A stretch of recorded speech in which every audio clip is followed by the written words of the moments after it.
Boys back with the deepest dive into hip-hop history. And today we breaking down how Kendrick Lamar created the most devastating diss track ever made. Not Like Us didn't just end the beef. It created a cultural earthquake that destroyed Drake's reputation.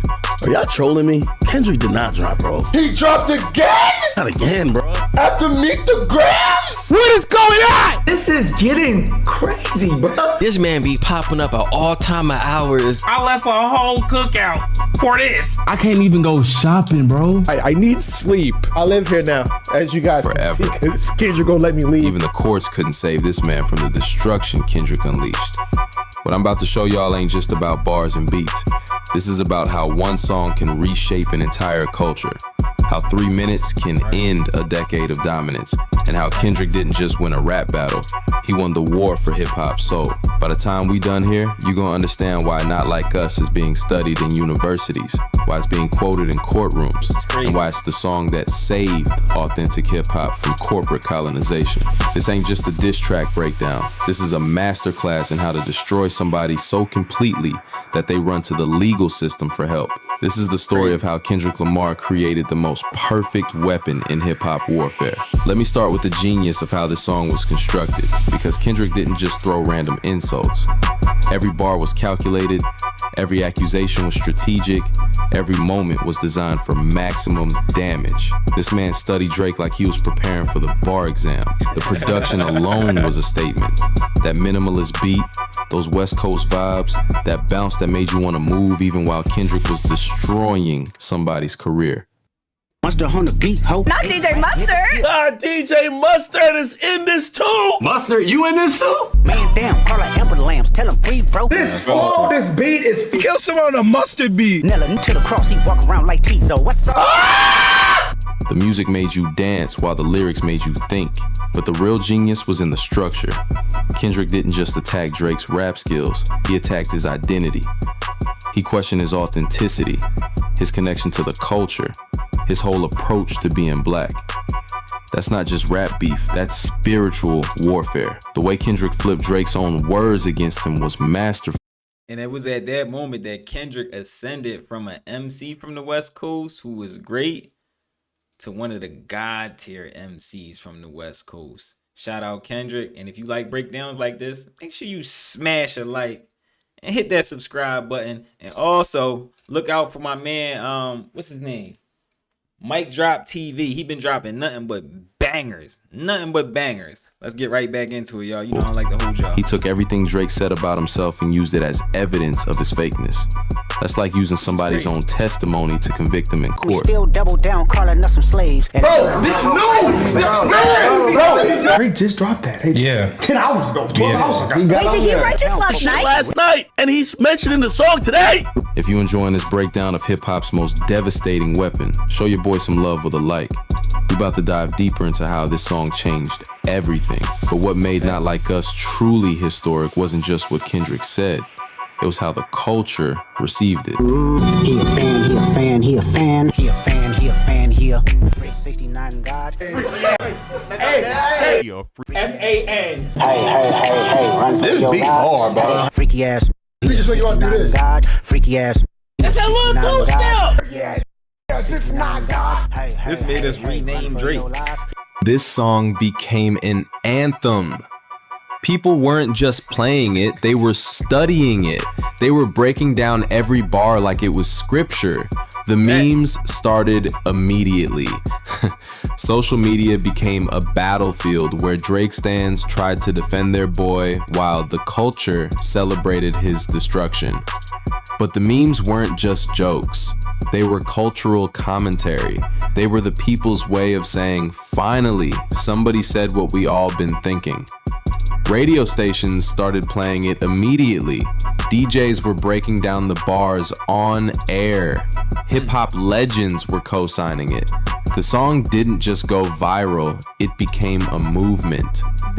But here's what made it truly special. It wasn't just hip-hop heads who understood it. Everybody got the message. Your grandmother knew Drake got cooked. Your little cousin was singing along. The song transcended hip-hop and became cultural education. The genius of Kendrick's approach was that he made it accessible. He didn't use complicated wordplay that only rap nerds would understand. He spoke in plain language about plain truths. He made it so clear that even Drake's own fans couldn't deny what they were hearing. The song became the soundtrack to Drake's downfall.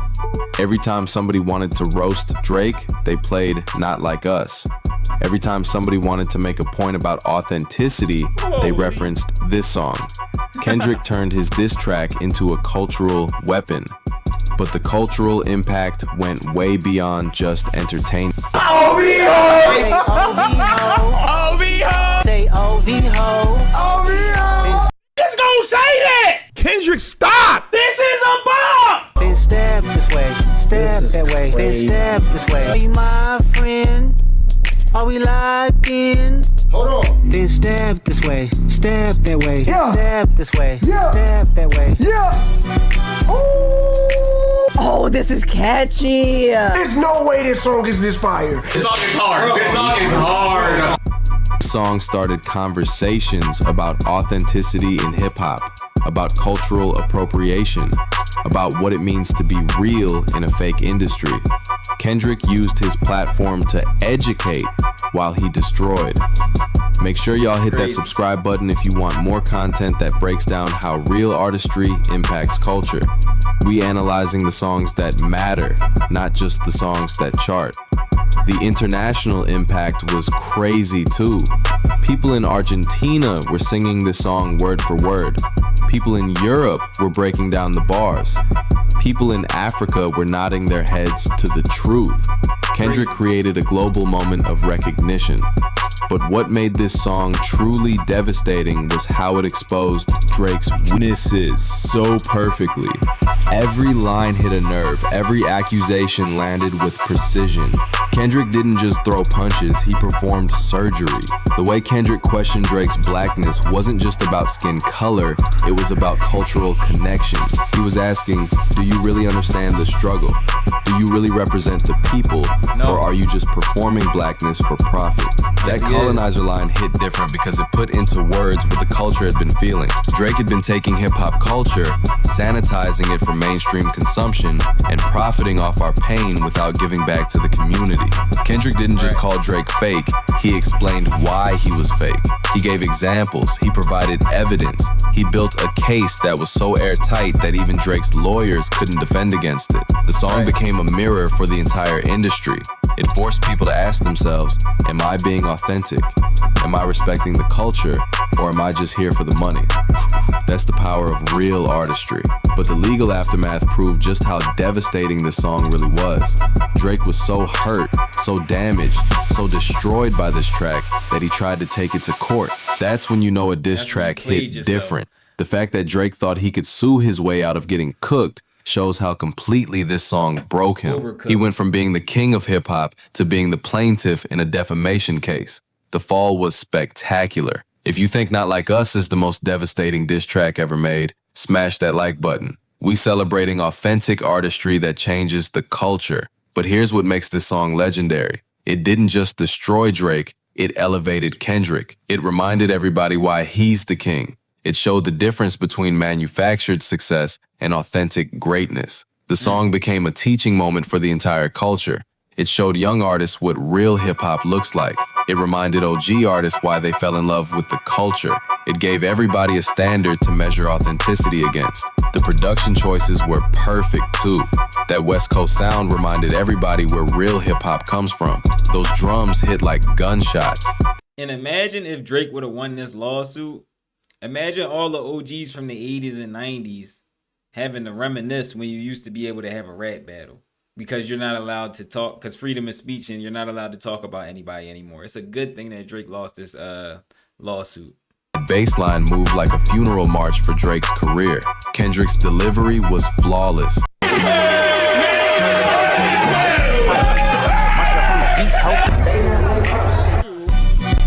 They not like us. Wolves, who have led by as many as 32. They were playing it all in every arena. So the Timber. This is unfortunately going to be played in the club. Tonight, nigga, this finna be at the club.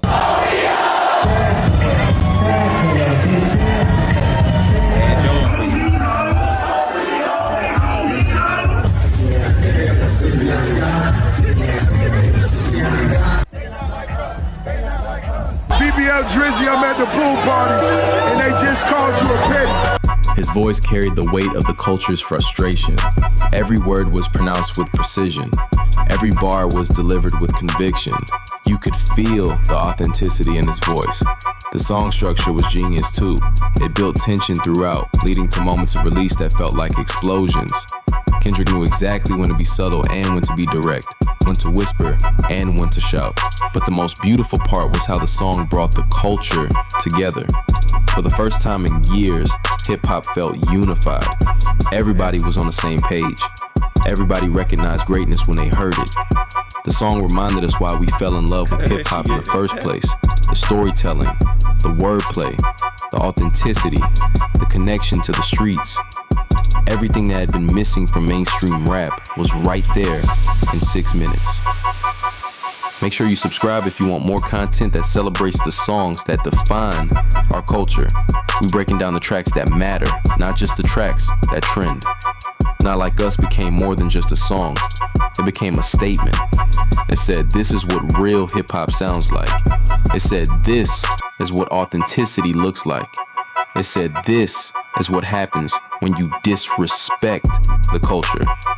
The song's legacy is already cemented. It's going to be studied in music classes. It's going to be referenced in rap battles for decades. It's going to be the standard that all future diss tracks are measured against. But most importantly, it saved hip-hop from going completely corporate. It reminded everybody that the culture still matters, that authenticity still wins. And shout out my guy, but let me vibe with him for a minute. And that's a fact, y'all, because if he would have won this lawsuit, they was going to try to take freedom of speech out of hip-hop. And it is dope because Not Like Us is studied actually in universities, and this will be the measuring stick for all diss tracks going forward in the future. Like, I remember like coming up and like you had like stuff like Hit 'Em Up and No Vaseline and stuff like that, and all the old heads would talk about it. You get what I'm saying? Then I got a little bit older and I seen Jay-Z and Nas go through it with Takeover and Ether. Then I seen actually Drizzy bomb on Meek Mill with Back to Back. But now we got Kendrick Lamar with the Not Like Us joint. And this is crazy. Like, he literally destroyed this man's career. So drop it in the comments. Let me know what y'all think about Not Like Us. Do y'all still listen to Not Like Us? I still listen to it. Do y'all still rock with Drake? Are you still listening to Drake in 2025 going into 2026? I'll be in them comments and I am going to respond to y'all. So make sure y'all drop that like, hit that subscribe button, hit that hype button. It's your boy Jet Ski G. And I'm out, y'all. Make sure y'all hit these 2 videos right here. I'll see y'all in the next videos.